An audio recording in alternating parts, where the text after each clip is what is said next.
Right now, the entire NFL world is buzzing, and rightly so. The story you're about to hear has the potential to reshape the way we talk about the San Francisco 49ers, their future, and perhaps even the quarterback landscape in the NFL. Because the details that just emerged about Brock Purdy's contract negotiations are a lot more complex, and, let's be honest, a little more dramatic than anyone really expected. It's not just about numbers. It's about respect. It's about clout. It's about how the league views Brock Purdy, and maybe even how the 49ers view him in comparison to everyone else. So be sure to hit that like button and I'll tell you all about it. According to a bombshell report from ESPN insider Adam Schefter, the 49ers and Brock Purdy have finalized a 5-year, $265 million deal. But how did they get there? That's where the story really gets spicy. Let's start with the fact that Brock's initial asking price wasn't just ambitious, it was over $60 million per year. Think about that. For a guy who was the last pick in the draft, for a guy who everyone once considered Mr. Irrelevant,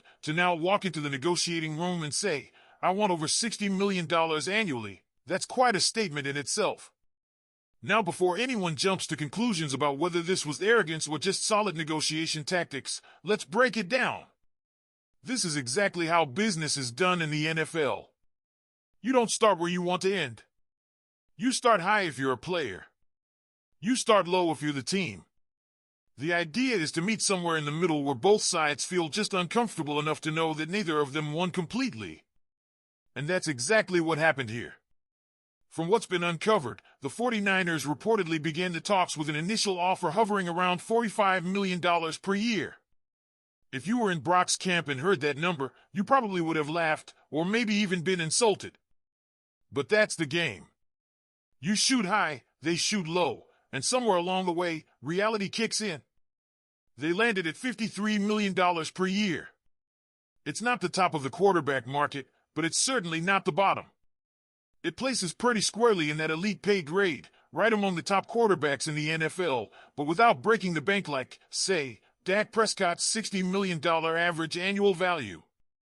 But here's where this gets even more fascinating, and frankly, where it starts getting a little controversial. Schefter dropped the tidbit that there were 0 trade offers for Brock Purdy during this entire negotiation window. None. Not a single call.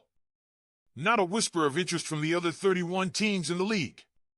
And that raises a massive question. Does that mean the NFL doesn't value Brock Purdy the way the 49ers do? Or does it mean the 49ers sent such a strong message that Purdy wasn't available that no one even bothered to call? Let's be real, this little nugget can be interpreted in 2 completely different ways. On one hand, it could be spun to suggest that nobody wants Brock, that the league views him as a product of Kyle Shanahan's system and the 49ers' weapons, and that outside of that cozy San Francisco cocoon, he's just another quarterback. On the other hand, it could just as easily be argued that teams knew the 49ers weren't going to budge, so why waste their time? When John Lynch comes out publicly and calls Brock Purdy our guy, when Kyle Shanahan does the same, and when Jed York, the owner, goes on record calling Purdy a top 10 quarterback in the league, that's not subtle. That's a billboard to the rest of the NFL saying, don't bother. He's not going anywhere. But here's the thing, whether intentional or not, this narrative affects Brock's image. Because when a top quarterback signs a monster deal, we're used to hearing about bidding wars, about teams lining up to try to pry him away. And when that doesn't happen, it leaves fans and analysts wondering, is it because of the player or the situation he's in? And that leads us straight into the next layer of this. How much of Brock Purdy's success is truly Brock Purdy, and how much is the Shanahan system? This is a debate that's been simmering under the surface for a while, but now it's front and center. Schefter himself even hinted at it, mentioning how Purdy is perfect for San Francisco and that San Francisco is perfect for him. But what does that really mean? Is it code for he wouldn't be as good anywhere else? Is it a subtle dig that he's a system quarterback? Or is it simply an acknowledgement that sometimes player and system fit together in a way that elevates both? There's also the perception, fair or not, that Shanahan's offense can make average quarterbacks look better. But let's be honest, history doesn't exactly support that. Without Jimmy Garoppolo, quarterbacks in Shanahan's system were a brutal 9-29. That's not the record of a magical system that makes anyone look like an all-pro.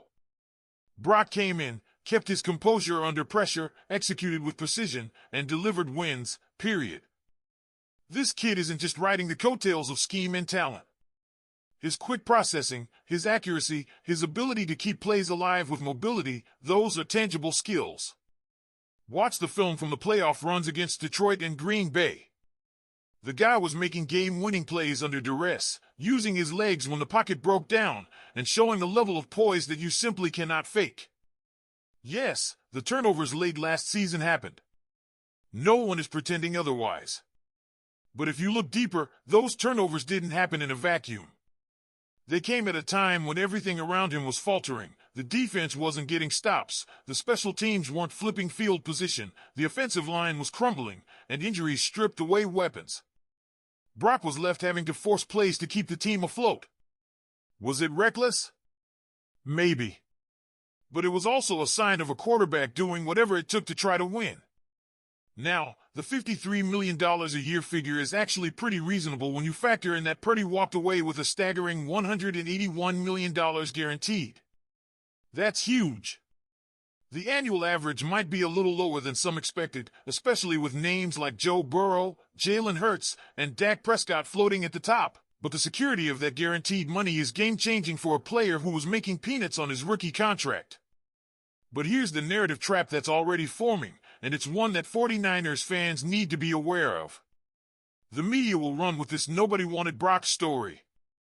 Pundits will say the 49ers paid him even though there was no competition. They'll frame it as if the front office panicked, overpaid, or made a decision out of emotion instead of market logic. But is that really the truth?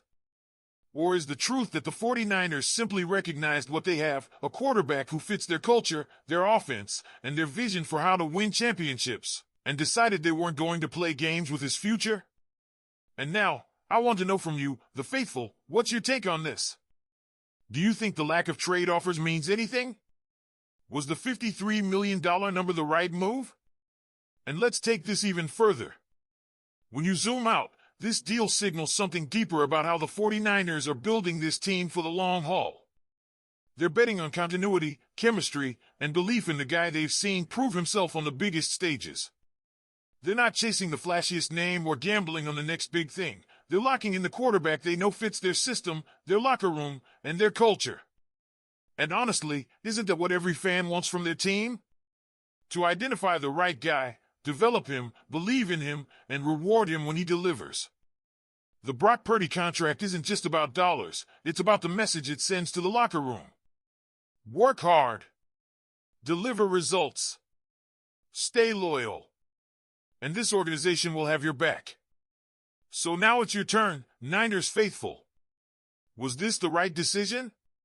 Do you think Brock was compensated fairly, or did the front office go too far? I need to hear what you think. Don't forget to like this video and subscribe to the channel. Go Niners!